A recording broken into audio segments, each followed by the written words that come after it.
3월 14일 금요일 매일 묵상을 시작하도록 하겠습니다. 오늘은 매일 성령 토요일 본문인 누가복음 11장 37절에서 54절까지의 말씀입니다. 네, 오늘 본문은 이제 바리새인과 율법 교사들을 향한 예수님의 저주 선언들이 나와 있습니다. 오늘 본문의 시작은 바리새파 사람들이 예수님에게 식사 초대를 한 것으로 보입니다. 그런데 예수님이 식사를 하시기 전에 손을 씻지 않는 모습이 보였고 바리새파 사람들은 이를 이상하게 여겼던 것으로 보입니다. 바리새인들은 아마 장로들의 이 유전이나 전통을 어기고 있는 예수님에 대해서 참으로 놀랬던 것으로 보입니다. 이런 모습에 예수님은 겉은 깨끗할지 모르지만 속은 탐욕과 악독이 가득하다라고 비판을 하는 것이죠. 좀 더 이해를 돕기 위해서 여기에서 겉이라고 하는 것은 장과 대접의 겉을 의미하고 속은 음식을 의미하는 것으로 보입니다. 그래서 음식이 담겨있는 접시를 보았을 때 가장 중요한 것은 사실은 접시가 아니라 당연히 음식이죠. 그리고 그 음식이 상했는지 괜찮은지 맛이 좋은지 아닌지가 본질인 것이죠. 음식이 담긴 접시를 본질로 바꾸는 이 바리새인들을 지금 예수님은 비난하는 것으로 보인다는 것입니다. 그래서 우리가 가난한 자들과 먹지 못하는 자들을 위해서 뭔가를 할 수 있는 것은 사실은 잔과 접시로 그들을 위해서 뭔가를 할 수 있는 것이 아니라 이제 음식으로 그 접시에 담겨진 음식으로 그들을 위해서 뭔가 할 수 있는 것이 있다라고 41절에 이야기하고 있다라는 것이죠. 그러므로 본질이 중요한 것이지 본질을 담은 도구가 본질의 중요성을 본질의 가치를 앞설 수가 없다라는 것을 알려주고 있습니다. 그래서 본질을 경시하는 이 바리새인들에게 세 가지 화를 선언하기 시작합니다. 첫 번째 화를 한번 보시죠. 첫 번째 화가 뭐냐면은 경건 생활의 외적이면 박하와 운양과 모든 채소의 11조는 분명히 잘하고 있는데 율법이 규정하는 그 이상으로 장로들의 유전이나 전통까지 지킨 것으로 볼 수는 있겠지만은 사실은 공의와 하나님께 대한 사랑을 버렸다라고 이야기하는 것이죠. 그래서 이것도 행하고 저것도 버리지 말아야 한다는 것에서 사실 많은 목사님들이 많은 분들이 예수님이 11조도 행하라고 하시는 것이 아니냐라고 이 본문을 가지고 오고는 있지만 사실 문맥과 전혀 다른 설명입니다. 그렇게 말씀하시면 안 되는 것이죠.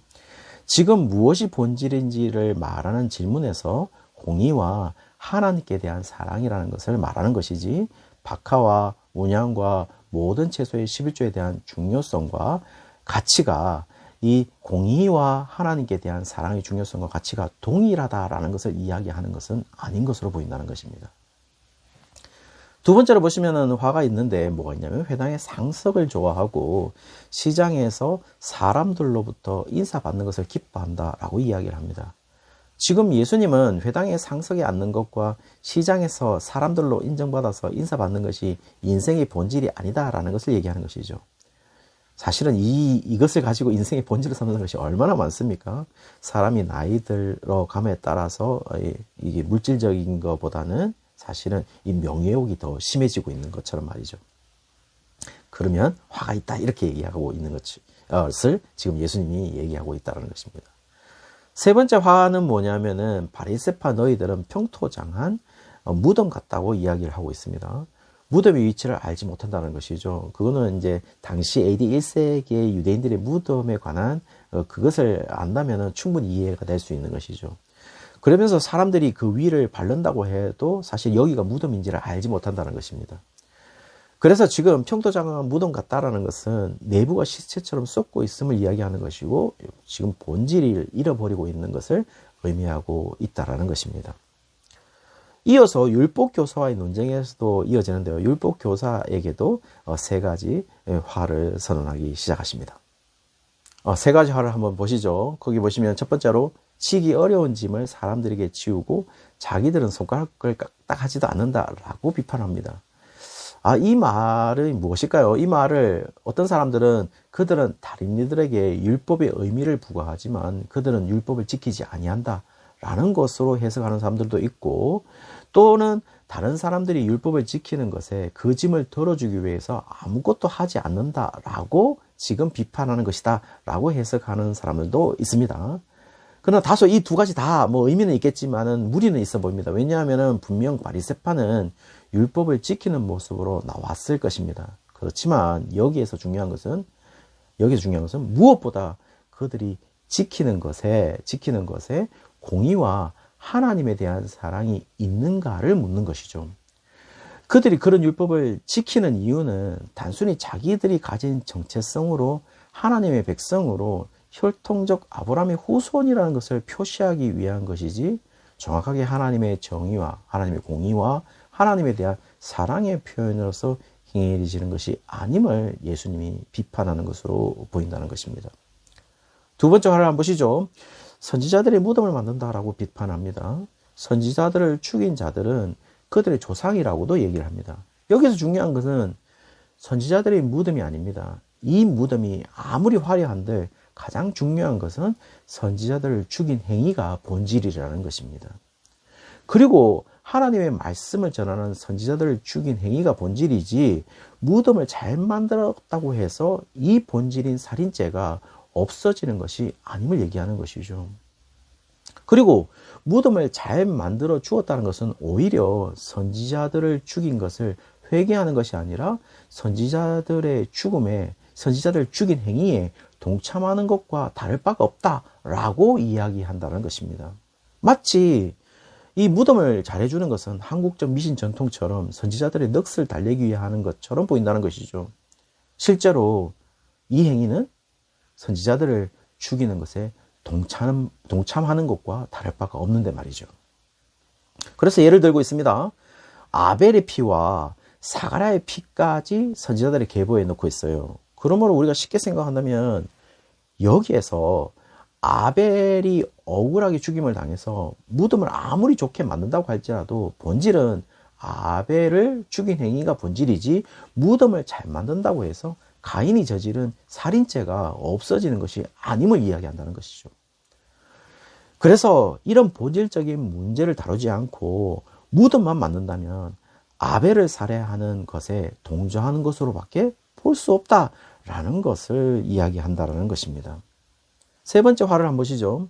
세 번째 화를 보시면은 사람들에게 하나님의 말씀을 해석해 주어야 하는 지식적 열쇠를 가진 자들이 자신들도 열쇠를 사용해서 하나님의 말씀의 의미라는 문으로 들어가서 그 의미를 파악하고 그것을 백성들에게 알려줄 의무가 있는 자들인데 자신들도 그것을 등한시하고 있고 백성들도 알아듣지 못하도록 만들고 있음을 이야기한다는 것입니다. 당시 율법 교사의 본질적 의무를 버리고 지금 그들은 자신들의 위치가 예수님 때문에 위태로워지는 것에 신경을 쓰고 있는 것으로 보입니다. 그래서 서기관과 바리새인들이 예수님을 거세게 달려들었다 이렇게 표현하고 있는 것으로 지금 본문이 설명하고 있거든요. 지금 이들이 화가 나 있는 이유는 오로지 한 가지로 보입니다. 그것은 본질을 버리고 본질을 담은 포장으로 삶의 본질을 삼고 있는 것이죠. 그렇다면 본질은 무엇을 말하고 있을까요? 하나님의 공의와 하나님께 대한 사랑이 본질인데 하나님의 공의의 결정체, 하나님에 대한 사랑의 결정체는 무엇일까요? 그것은 바로 예수님을 믿는 것이죠. 바로 예수님인 것입니다. 왜냐하면 하나님의 공의의 결정체는 예수님이고 예수님을 믿는 것만이 하나님께 대한 사랑을 표현할 수 있기 때문인 것이죠. 그것이 본질이라는 것입니다.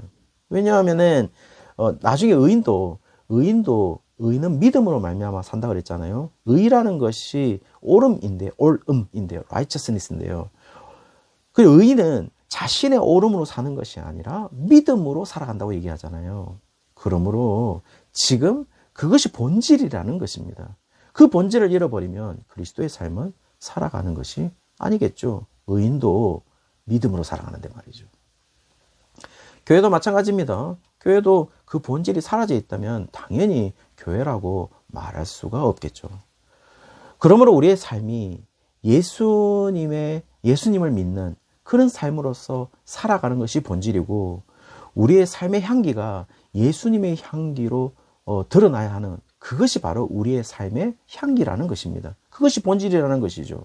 만약 그렇지 못한다면은 사실 평토장 속에 썩어가는 시체의 향기가 우리의 삶의 향기가 될 수 있다라는 사실을 말하고 있다라는 것입니다. 더 의미심장한 것은요, 성도님들, 이게 중요한데요. 우리만이 예수님의 향기를 가질 수 있습니다.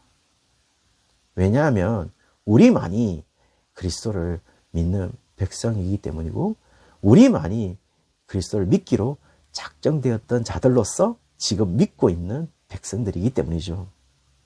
그렇다면은 사랑하는 성도님들, 우리만이 예수님의 삶으로 나아갈 수 있고, 우리만이 예수님의 향기를 나타낼 수 있고, 그것을 본질로 살아갈 때 우리만이 진짜 복된 자의 삶을 살아갈 수 있는 사람이다 라고 말할 수 있다는 것입니다.